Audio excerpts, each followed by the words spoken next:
कारण की आजकाल जेनझीचं काय म्हणणं आहे, फॉर एक्झाम्पल कुठल्या इश्यूच्या रिलेटेड बोलतात ते लोक, ना की पार्टीच्या ऑपोजिशनचं बोलतात. आता मी एक जेनझी आहे, तर मी इश्यूला टार्गेट करतो, ना की कुठल्या पार्टीला टार्गेट करतो. माझ्याप्रमाणे ते योग्य झालं, कारण चूक झालेली तर तिकडे शिक्षा तर झालीच पाहिजे. पण नेमका उद्देश काय होता आज इकडे कशाला जमलेले सगळे?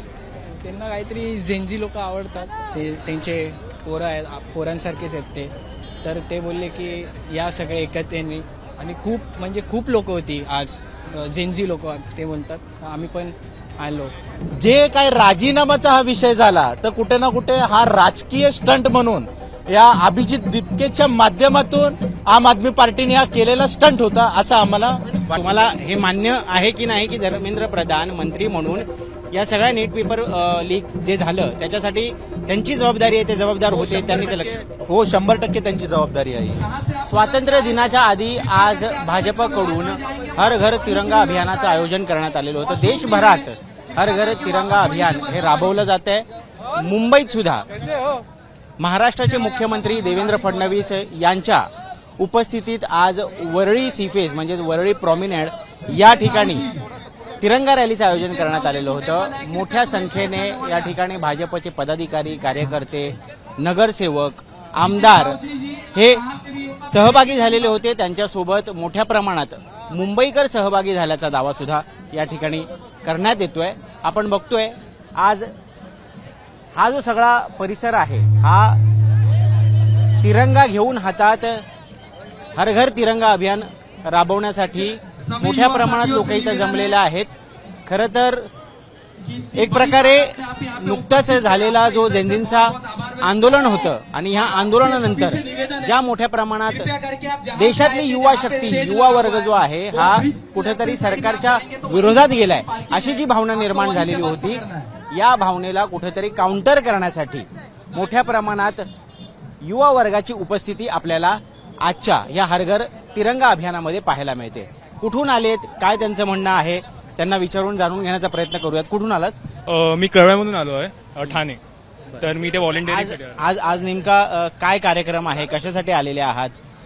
मेन म्हणजे तर आता देशभक्तीचा कार्यक्रम आहे आणि जेनझीवरती आहे, आणि ते सीएम साहेब देवेंद्र फडणवीस पण आलेले आहेत. सो त्याचा कार्यक्रम आहे. मला तर एवढं काय माहिती नव्हतं. आता मला म्हणजे फ्रेंड्सनी सांगितलं की व्हॉलेंटिअरिंगचं काम आहे, मग मी देशाबद्दल आहे आणि जेनझीबद्दल आहे, सो मी त्यासाठी आलो. तू म्हणालास की जेनझींबद्दल आहे, जेनझींबद्दल आहे म्हणजे नेमकं काय आहे जेनझींबद्दल? नुकतंच आता एक मोठं आंदोलन देशाने पाहिलं आणि त्या आंदोलनाच्या पार्श्वभूमीवरती कुठेतरी सरकारच्या विरोधात युवा आहेत का असं एक चित्र निर्माण झालेलं होतं. तसं काय आहे तुला वाटतं? तसं मला काय वाटत नाही, कारण की आजकाल जेनझीचं काय म्हणणं आहे, फॉर एक्झाम्पल कुठल्या इश्यूच्या रिलेटेड बोलतात ते लोक, ना की पार्टीच्या ऑपोजिशनचं बोलतात. आता मी एक जेनझी आहे, तर मी इश्यूला टार्गेट करतो, ना की कुठल्या पार्टीला टार्गेट करतो. हां, जर काय फॉल्ट असेल तर ठीक आहे, नाहीतर नाही, असं माझं म्हणणं आहे. त्याला काउंटर करण्यासाठी अशा पद्धतीनं आज कार्यक्रम घेण्यात आला असं म्हणायचं? हा बरोबर, त्याच्यासाठीच केलं असं वाटतंय मला.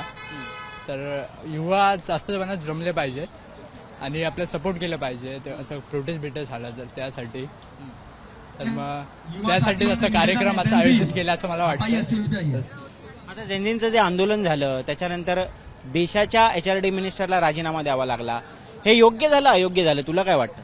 माझ्याप्रमाणे ते योग्य झालं, कारण चूक झालेली तर तिकडे शिक्षा तर झालीच पाहिजे. मला असं वाटतं की हे अयोग्य आहे,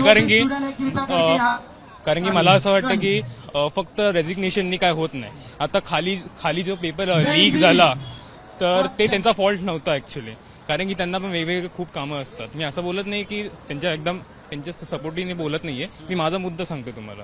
तर फक्त त्यांच्या रेझिग्नेशननी झालं नाहीये. जर आपण अजून ग्राउंड लेवलला गेलो असतो आणि इन्व्हेस्टिगेशन केली असती तर इन्व्हेस्टिगेशन तर सुरू आहे, अटक झालेली आहे, जो प्रमुख आहे त्याच्या मागचा सूत्रधार ते अटक तर झालेली आहेच. पण मला अजून हेच म्हणायचं की रेझिग्नेशननी काय होत नाही. हा ठीक आहे, होतं, पेपर लीक होतात, पण resignation it's not always option. बरोबर. आणखीन काही युवक आहेत, त्यांना विचारत आपण कुठून आलेला आहात? आपण कुठून आले? कळवा. काय कार्यक्रम आहे आज, तुम्ही सहभागी झालाय, काय वातावरण आहे, कशासाठी आलेला आहात इकडे? चांगलं वातावरण आहे. आपले मुख्यमंत्री आलेले फडणवीस आहेत, चांगलं आहे. आम्ही एवढ्या लांबून आलो त्यांच्यासाठी, एवढं मस्त वाटतंय. आणि सगळे लांब लांबून आले अंधेरी वगैरे वगैरे, तर चांगलं वाटतंय त्यांचं.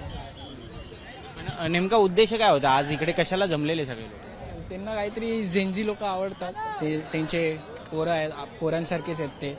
तर ते बोलले की या सगळे एकत्रेने, आणि खूप लोक होती आज झेंजी लोक ते म्हणतात, तर आम्ही पण आलो एवढ्या लांबून.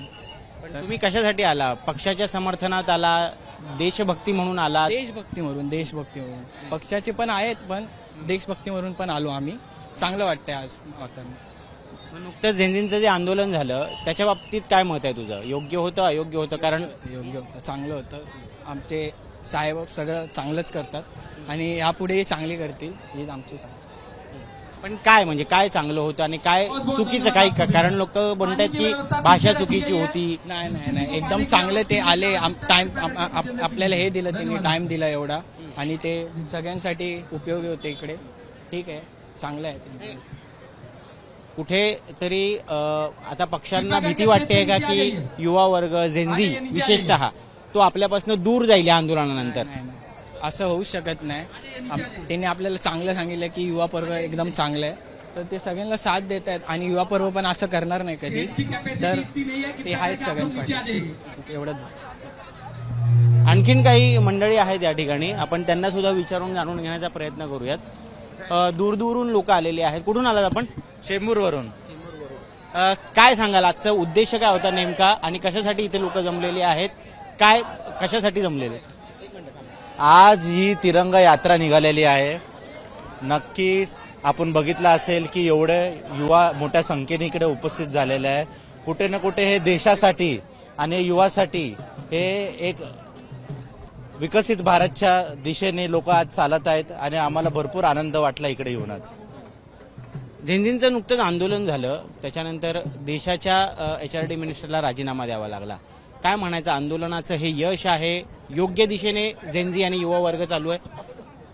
नक्कीच आपण बघत असाल की आंदोलन जे युवकांनी केलेलं होतं ते कुठे ना कुठे खरंच सिस्टमचा हा आपण त्रास म्हणू शकता, पण राजीनामा हे जी मागणी होती ही कुठे ना कुठे अयोग्य होती आम्हाला असं वाटत होतं.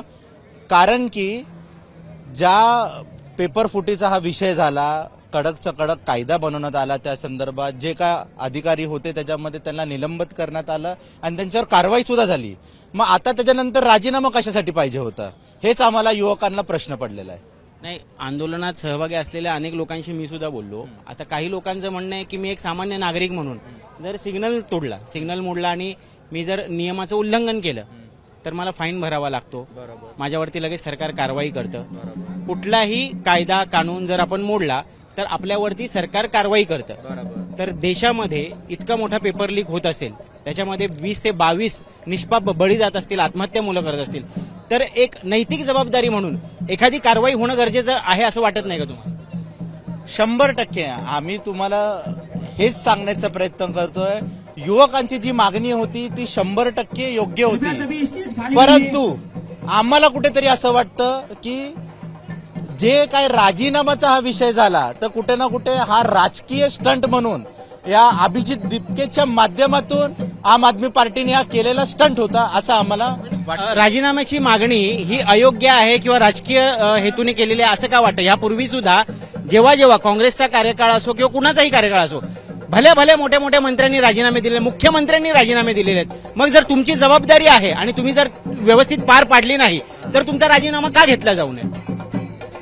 नाही, हे बघा, आपण जर म्हणत असाल ना तर ह्याच्या पहिलेही पेपरफुटीचे लय प्रकरण झालेले आहेत, आणि नैतिकतेने ह्या सरकारने अतिशय ते जबाबदारीने घेऊन एक कायद्याची तरतूद करून बिल पास करून घेतलं, आणि यापुढे जर अशा प्रकारचं कोणी कृत्य करतं त्याला सक्त से सक्त कारवाई करून तो अमेंडमेंट बिल आणण्यात आला.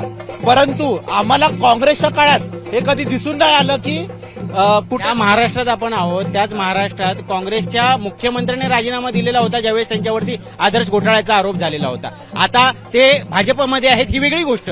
आज तेच अशोक चव्हाण आज भाजपमध्ये आहेत. पण म्हणण्याचा उद्देश एक आहे, जर राजीनामा नाही घेणार तर एक युवक, एक विद्यार्थी काय अपेक्षा करू शकतो? तुम्ही जर तुमची जबाबदारी नीट पार पडत नसाल तर तुम्ही त्या पदावरती बसलं नाही पाहिजे, एवढी माफक अपेक्षा आहे. माझी सर्व युवकांना हीच विनंती आहे आणि महाराष्ट्र सरकारला सुद्धा हीच विनंती आहे की हा जो पेपर फुटीचा विषय झाला हा खरंच अयोग्य आहे. युवा कधीच ह्याचं समर्थन करणार नाही आणि कडकचे कडक शिक्षा व्हायलाच हवी. ह्याच्यामध्ये युवा कुठेच चुकत नाहीये. आणि जर का धर्मेंद्र प्रधान यांनी जो राजीनामा दिला तर नैतिकतेच्या माध्यमातून दिलेला सुद्धा आहे की आधी दिलं असतं तर एवढं झालं नसतं असं नाही वाटत? नाही बघा, योग्य वेळी जर त्यांना वाटत असेल की माझ्यामुळे या युवकांचं नुकसान होत असेल तर त्या नैतिकतेने त्यांनी राजीनामा दिलाय. कुणाच्या दबावाखाली आणि प्रेशर खाली आपण जर म्हणत असेल तर असातला काही विषय नाही. धर्मेंद्र प्रधानजींना वाटलं असेल की माझ्यामुळे हे काय जे काय घडत आहे आज राज्यामध्ये तर ते कुठे ना कुठे थांबायला हवं, तर त्यांनी त्या नैतिकतेने तो राजीनामा दिलेला आहे. बरोबर. म्हणजे तुम्हाला हे मान्य आहे की नाही की धर्मेंद्र प्रधान मंत्री म्हणून या सगळ्या नेट पेपर लीक जे झालं त्याच्यासाठी त्यांची जबाबदारी आहे, ते जबाबदार होते, त्यांनी ते लक्ष. हो, 100% त्यांची जबाबदारी आहे. त्यामुळे त्यांच्या राजीनाम्याची मागणी ही योग्य आहे की अयोग्य आहे? मग योग्य आहे ना. युवा कुठेच चुकत नाहीये. युवकांची जी मागणी होती ती 100% बरोबर आहे. पण आमचं एवढंच म्हणणं होतं की ज्या टायमाला हा पेपर फुटीचा प्रकरण झाला त्याच्यात तात्काळ त्यांनी सगळ्या गोष्टी रद्द करण्यात आल्या. परत पुढच्या एक्झामची डेट डिक्लेअर करण्यात आली. कुणाचंही युवकांचं वर्ष वाया न जाऊन देता ती महिनाभरात आतच कंडक्ट करण्यात आली. ते सरकारचं कर्तव्यच आहे, ते तर केलंच पाहिजे, ते कामच आहे त्यांचं. 100%. आणि त्याच नैतिकतेतून त्यांना जर वाटलं की ही गोष्ट माझ्यामुळे असंख्य युवकांना जर त्रास होत असेल तर मी राजीनामा देतो. चला, धन्यवाद. ऍटलिस्ट तुम्ही हे तरी मान्य केलं की कुठेतरी राजीनामा देणं हे योग्यच होतं. पण कुठेतरी आज आपण पाहतोय युवा वर्ग जो आहे हा मोठ्या संख्येनं आज या रॅलीमध्ये सहभागी झालेला आहे आणि यातनं एकच प्रतीत होतं की पुढची येणारी कुठलीही निवडणूक असो किंवा कुठलाही राजकीय कार्यक्रम असो त्याच्यामध्ये झेंझी किंवा युवा शक्ती जी असेल ही प्राधान्यानं त्यांच्यावरती फोकस केला जाईल. कारण देशाला दाखवून दिलेलं आहे झेंझीच्या आंदोलनाने की या देशामध्ये सरकारला झुकवलं जाऊ शकतं, त्यांना अकाउंटेबिलिटी मागितली जाऊ शकते आणि जर ती नाही दाखवली तर हा देशातला युवा जो आहे हा रस्त्यावरती उतरून प्रश्न विचारल्याशिवाय आंदोलन केल्याशिवाय राहणार नाही. कॅमेरा पर्सन मंदार चव्हाण सोबत मी ऋत्विक भालेकर, मुंबई तक.